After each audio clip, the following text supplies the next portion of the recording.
Welcome to the Thomas and Friends Character Cube. This is your chance to get to know your island friends and even learn fun facts about each of them. You can either sit back and read along as the character cubes rotate to the next character, or if you're in a hurry to see a favorite Sodor friend, you can click on the next button that appears on the screen. If you would like to go back a cube, click on the back button that appears on the screen. Have fun!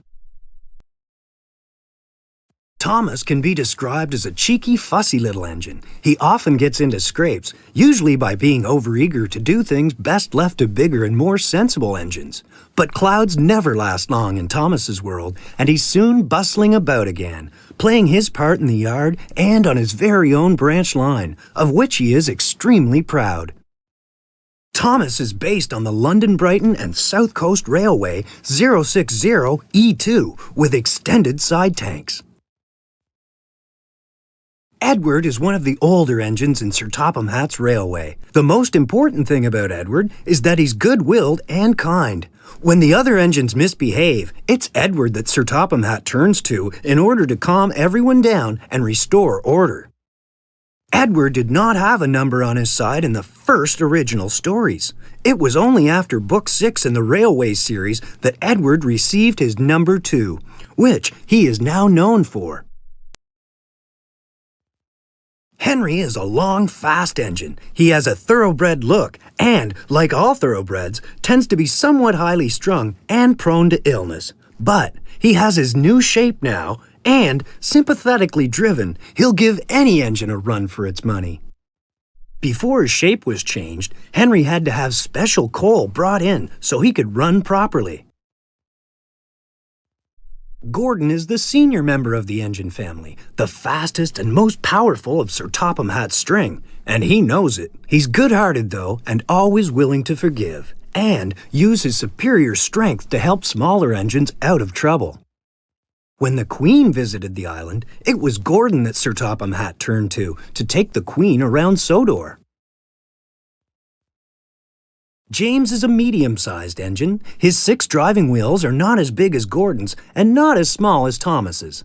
He has a fine scarlet coat and brass dome and likes to think of himself as a really splendid engine. This can occasionally lead to highfalutin ideas about the sort of work suitable for such a noble creature. Invariably, they land James into trouble. James is a mixed traffic engine, which means he can pull both passenger coaches as well as freight cars. Percy is the junior member of the principal team of engines. He's a happy little chap who's normally quite content puffing around the yard with no particular desire for adventure in the great world outside. He's always keen to oblige, a fact of which the other engines are apt to take advantage. Percy is a 040 saddle tank engine based on engines from the Avonside Engine Company. Toby is old-fashioned, both in looks and outlook. Every engine, no matter how old, wants to be really useful, and having once nearly been scrapped, Toby is always happy to work. He's not about being temperamental sometimes, but since he works mainly up an outlying quarry line, he can work off his moods without causing grief to anyone except his own faithful coach, Henrietta. Sir Topham Hatt brought Toby to his railway to help out with Thomas's branch line. Duck is a cheerful and busy engine. He's only a small tank engine, but coming as he does from the Great Western Railroad, he'll stand no nonsense whatsoever from larger engines who try to order him about. Duck received his name because they say he waddles along the tracks. Other than their name plaques and numbers, Donald and his brother Douglas are twins. Donald does not like to be parted from his brother and loves to play practical jokes on the other engines. Sir Topham Hatt had ordered one goods engine from Scotland, but was surprised when both Donald and Douglas showed up. Douglas, along with his twin brother Donald, loves playing jokes on the other engines. His antics usually lead to trouble, but he is a hard worker and is especially good at plowing snow.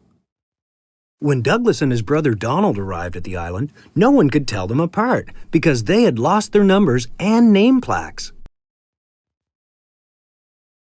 Mavis is a feisty young diesel engine who works at the quarry. She's full of her own ideas and doesn't take kindly to advice. She has a lot to learn about the troublesome trucks, but with Toby's help, she's learning to be a really useful engine.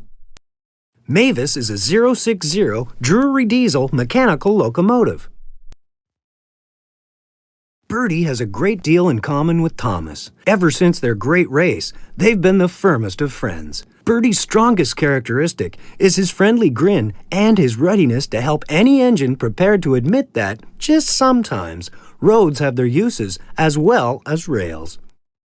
Bertie is a single-decker front entrance bus with a direct line of descent from the English carabanc of the 1930s and 40s. Like all cranes, Cranky has a high and mighty attitude which often annoys the engines. Cranky knows that if he ever gets too big for his crane hook, the engines have ways of getting back at him. However, Cranky enjoys teasing them because, he says, it makes for good working relationships. But don't ask Percy if he agrees. Cranky mainly works down at the docks. He will, however, be transported to other areas of the island if it is absolutely necessary.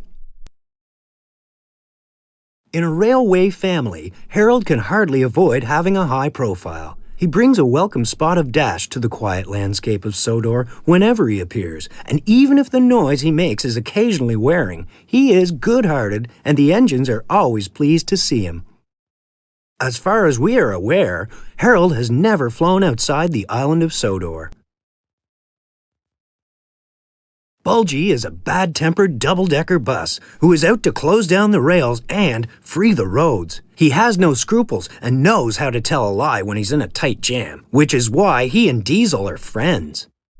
Bulgy was originally taken out of service by Sir Topham Hatt for stretching the truth.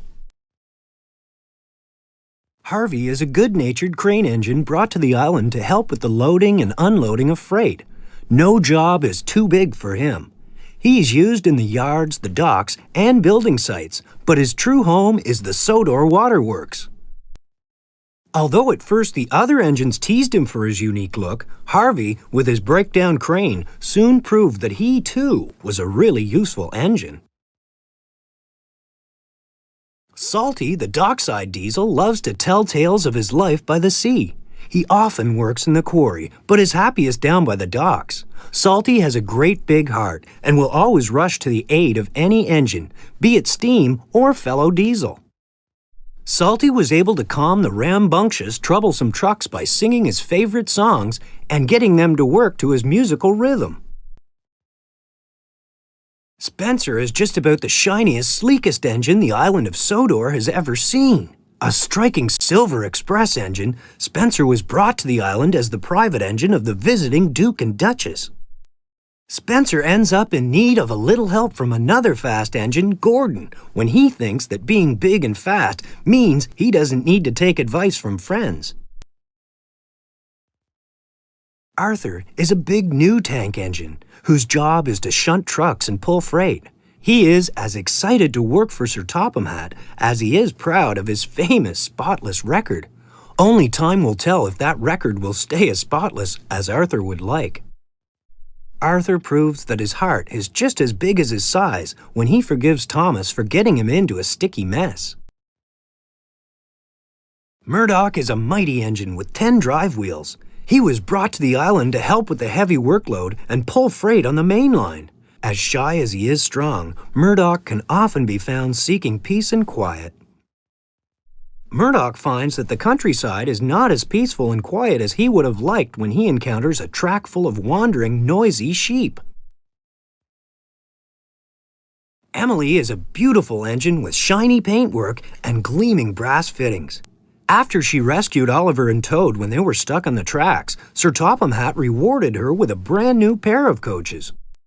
Before Emily got her own coaches, she pulled Annie and Clarabelle for a short time, much to Thomas's dismay. Thank you for visiting the Thomas and Friends Character Cube. Be sure to come back again and again.